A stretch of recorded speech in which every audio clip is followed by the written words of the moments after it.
Šogad Daugavpils Universitātē notika 5. zinātnieku nakts.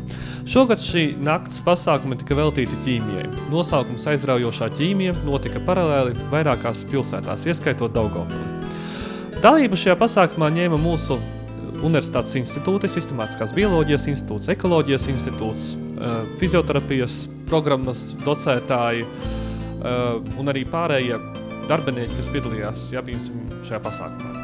Apmeklētāju skaita ziņā šis pasākums bija ļoti apmeklēts. Apmeklētāji bija vairāk kā 500 no dažādām Latgales reģiona pilsētām, ieskaitot Jēkabpili, Rēzekni, Preiļus un arī, protams, arī Daugavpils vidusskolas.